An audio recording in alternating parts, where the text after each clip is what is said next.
प्रभु में आपको प्रेम भरा नमस्कार। आज हम बात करने वाले विश्वास और कर्म। एक्चुअली क्या है विश्वास और क्या है कर्म, काम क्या है हमारा।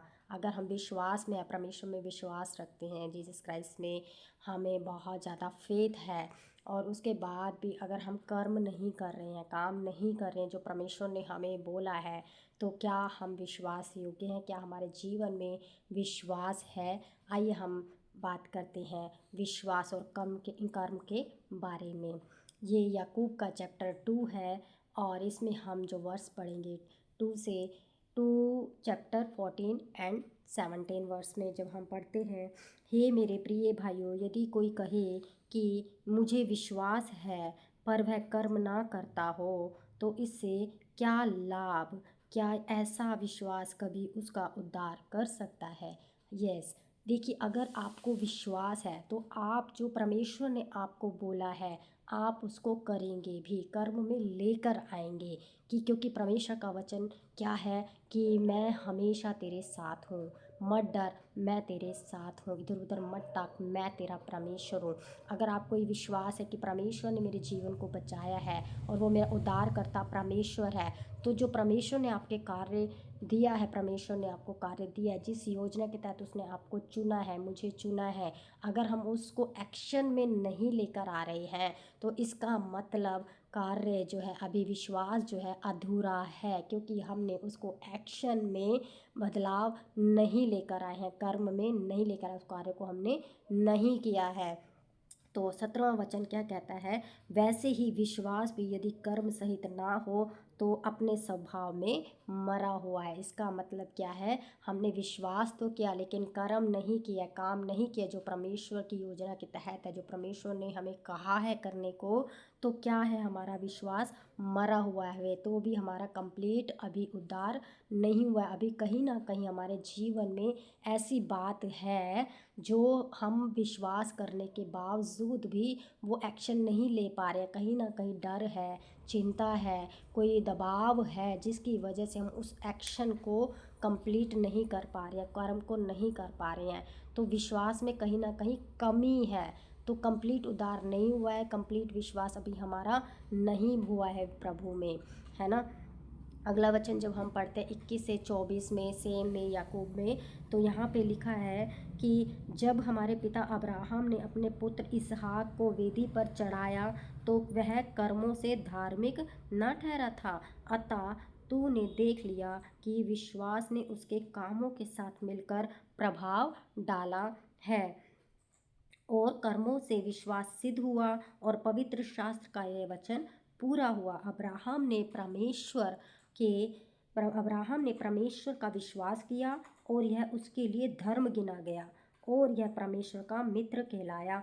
इस प्रकार तुमने देख लिया कि मनुष्य केवल विश्वास ही से नहीं वरन कर्मों से धर्मी ठहरता है, और कर्म से धर्मी ठहरता है। तो जैसे कि हम वचन पढ़ते हैं ओल्ड टेस्टमेंट में कि जब अब्राहम का कोई भी बच्चा नहीं था तो परमेश्वर ने उसको प्रॉमिस किया था कि तेरा बेबी होगा, और जितने आकाश में तारे हैं उतने तेरे वंशज होंगे।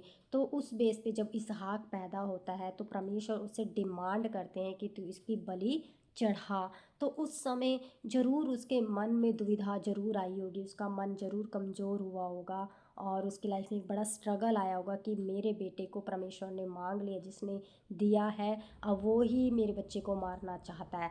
तो बहुत कुड़कुड़ाया होगा, बहुत दुखी हुआ होगा उस समय पे। कुछ दिन उसने इस चीज़ को बिता भी दिए होंगे, लेकिन कुछ समय प्रार्थना में बैठने के बाद उसके वचन याद आए होंगे कि परमेश्वर ने उसे प्रॉमिस किया कि वो इसहाक से उसके वंशज को बढ़ाएगा। तो उसने उस एक्शन को किया। कैसे किया? वो इसहाक को लेकर जहाँ पे परमेश्वर ने उसको बुलाया था बलि चढ़ाने के लिए पहाड़ी पर, तो वहाँ पर वो जाता है और वहाँ पर पूरी प्रिपरेशन करके, और इवन जब उसका बेटा पूछता है, पिता आप जो जा रहे हैं बलि चढ़ाने के लिए, हमारे पास तो मेमना है ही नहीं, हमारे पास बलि चढ़ाने के लिए कुछ है ही नहीं, तो आप किसको चढ़ाएं?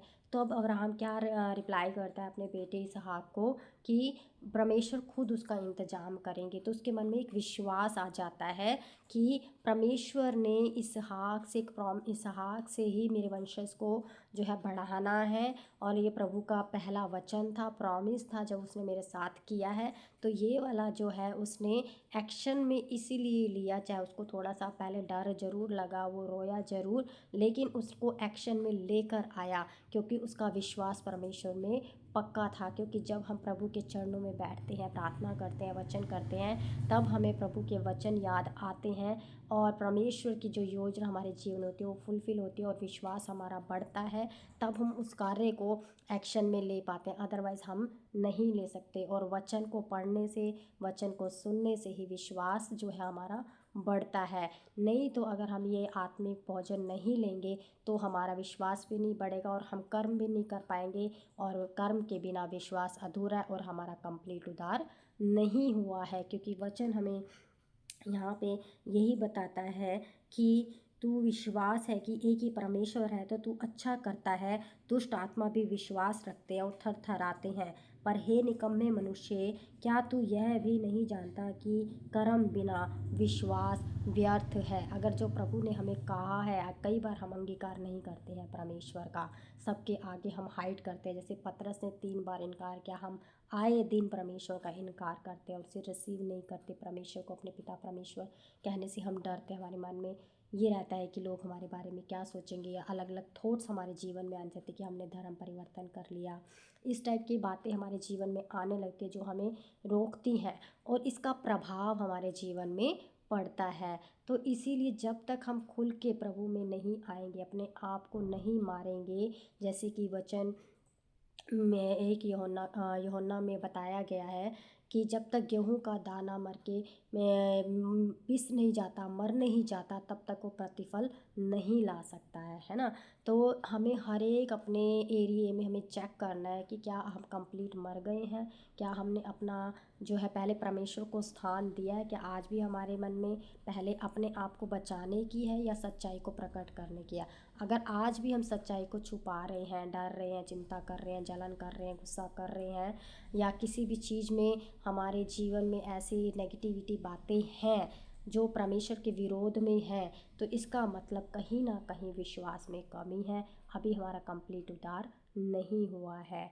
क्योंकि जब तक विश्वास कर्म में नहीं आएगा तब तक हमारा उद्धार अभी बाकी है। तो हमें अपने विश्वास को कर्म में लेकर आना है, क्योंकि बिना कर्म विश्वास व्यर्थ है।